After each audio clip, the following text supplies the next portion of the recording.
안녕하세요. 인테리어TV의 임디입니다. 내 집도 그렇고 남의 집에 갈 때도 그렇고 처음 발을 디디는 곳은 바로 현관이죠. 사람의 인상은 만나서 3초 안에 결정된다고 하는데 다른 집도 아닌 내 집에 오는 손님들에게 비춰지는 첫인상을 조금 더 신경을 쓰려면 어떻게 해야 할까요? 흔히 가장 먼저 들어오면 보이는 것은 중문이나 현관장입니다. 제가 이야기하고자 하는 오늘 주제는 우리 집 첫인상에 가장 중요한 현관 인테리어를 할 때 참고하면 좋은 내용을 말씀드리려고 합니다.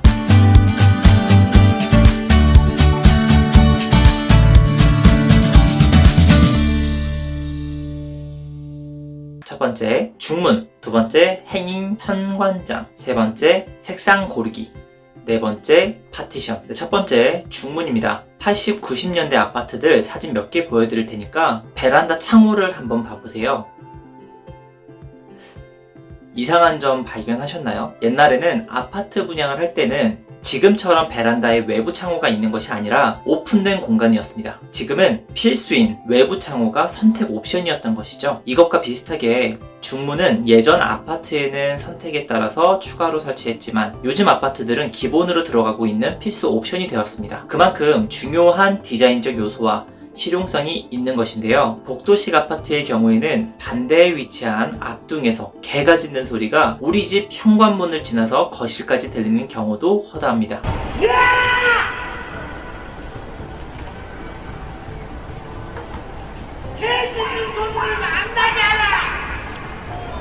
저도 신혼집 장만하고 처음에 입주를 했는데 복도식 아니고 엘리베이터를 마주보고 있는 계단식이에요. 방에서 업무를 보고 있는데 도중에 어디에서 작게 소리가 나서 와이프가 저를 부르는 것 같아서 대답을 했는데 안 불렀대요. 알고 보니까 옆집에서 나는 소리더라고요. 중문 설치하고 나서는 제가 퇴근해서 문을 열고 들어와도 와이프가 언제 왔냐면서 인기척이 없어서 놀랬다고 자주 그럽니다. 외풍 차단과 실내 온도 보존, 프라이버시 보호에 효과가 있는 중문은 이제는 필수가 아닌가 싶습니다. 중문은 어떤 것이 좋을까요? 삼연동, 비대칭 여닫이 중문. 좁은 곳은 삼연동이 좋다고 하는 말 많이 들어보셨죠? 그런데 실제로는 여닫이형이 오픈 범위는 더 넓습니다. 가로폭보다 더 중요한 게 이렇게 현관장이 중문과 겹쳐 있는 경우에는 삼연동 도어를 권장하고 벽 속에 쏙 들어가 있거나 겹치지 않는다면 여닫이나 삼연동 중 선택권을 가집니다. 만약 여닫이를 열 만한 공간이 마땅치 않다면 당연히 미닫이로 가야겠죠? 두 번째, 행인 현관장. 발음이 어렵네요. 전원주택이나 온라인에 많은 인테리어 이미지를 보시면 현관장 아래 신발을 쏙 넣는 것 한 번쯤 보신 적이 있으시죠? 이렇게 하부를 띄워서 공간 활용도와 디자인을 업그레이드한 형태를 행인형 현관장이라고 합니다. 하부가 오픈되어 공간이 넓어 보이고 세련된 느낌을 줄 수 있습니다. 게다가 자주 신는 신발은 쓱 밀어넣어서 보관하면 현관장 문을 열지 않아도 되니까 상당히 편리하죠. 행인형 현관장을 만들 수 있는 조건이 두 가지 있습니다. 첫 번째, 뒷벽이 합판 또는 옹벽과 같은 시멘트 벽이어서 현관장의 무게를 지탱해 줄 수 있어야 합니다. 이렇게 단독형은 안 돼요. 두 번째, 하부에 턱이 없어야 합니다. 평소에는 무심코 지나가던 현관장 아래를 보면 간혹 이렇게 턱이 있는 경우가 있는데 이 턱이 존재한다면 속에는 대부분 우리 집의 싱크대, 세탁실, 욕실로 향하는 상수도 배관이 지나고 있기 때문에 철거하기 어렵습니다만 이 턱을 그대로 유지하면서 행인장을 설치한다면 조금은 빡빡하지만 행인을 걸 수는 있을 거예요. 우리 집이 행인이 되는지 확인하는 방법은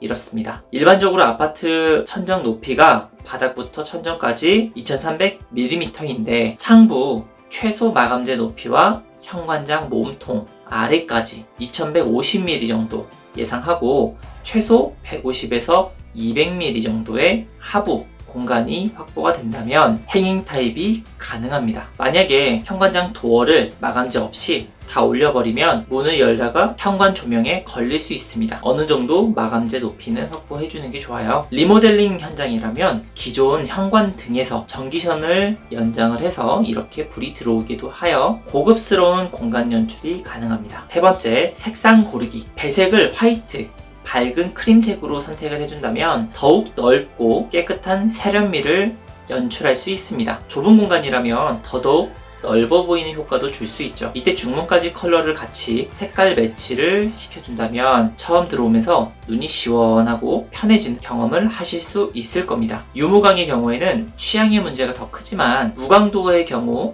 의외로 손때가 잘 묻을 수 있으니까 사전에 미리 확인하는 것이 좋겠습니다. 하얀색 도어에 거무스름한 지문이 찍히는 걸 원하시는 분은 없겠죠. 네 번째, 파티션. 두 세대가 엘리베이터를 끼고 마주보고 있는 계단형의 경우에는 큰 평수의 경우 전실이 있지만 20, 30평대의 경우에는 앞집과 같이 문을 열 경우에 서로 집안이 훤히 보이는 경우가 발생할 수 있습니다. 현관을 들어오자마자 현관이자 거실인 경우에, 바로 거실이란 얘기예요. 중문이 스스로 서 있을 수 없기 때문에 옆 파티션을 세워줘야 합니다. 이 파티션은 기성 제품으로 나와 있기도 하고 옥수 아저씨들 불러서 직접 제작하고 필름을 붙이기도 합니다. 만약 수납이나 특별한 유리 형태를 원한다면 목공 제작을 하는 것이 좋습니다. 기성품은 이렇게 커다란 유리 끼고 끝! 중문과 파티션에는 커다란 유리들이 들어가는데 투명한 유리의 경우에는 더 쾌적하고 넓은 시야를 제공하기 때문에 답답하지 않습니다만, 아까 말씀드린 것처럼 문이 열렸을 때 거실에서 현관이 버젓이 보이기 때문에 프라이빗하지 않은 것 같습니다. 저의 경우에는 공간을 벽을 두고 분리하는 것을 좋아해서 불투명을 선택했습니다. 정리를 하자면 첫 번째, 중문. 이제는 필수가 아닐까라는 생각이 들 정도로 많이 시공이 되고 있고, 제가 직접 느끼기도 했지만 외풍 차단과 실내 온도 보존, 프라이버시 보호의 효과가 좋습니다. 기왕이면 있으면 좋은 것. 두 번째, 행잉 현관장. 이것은 아래에 신발을 쓱 밀어넣을 수 있게 하부를 띄워 더 넓은 공간감과 실용성을 주는 형태입니다. 간혹 현관장 아래에 턱이 올라와 있는 경우가 있는데, 이 경우에는 수도 배관이 들어있을 확률이 아파트는 거의 99%이기 때문에 철거하지 않는 것이 좋습니다. 꿀팁을 하나 더 드리자면, 기존의 걸레바지형 일반 신발장에서 행잉으로 변경하여 설치할 때는 원래 서 있었던 그 바닥에는 시퍼런 시멘트가 그대로 노출되어 있을 확률이 굉장히 다분하니까 참고하시면 좋습니다. 최소한 현관 타일 시공을 하면서 같이 케어해주면 좋겠습니다. 세 번째, 색상 고르기. 밝은 계열을 권장드리며 중문까지 통일시키면 금상첨화. 네 번째, 파티션. 현관문을 열고 들어오면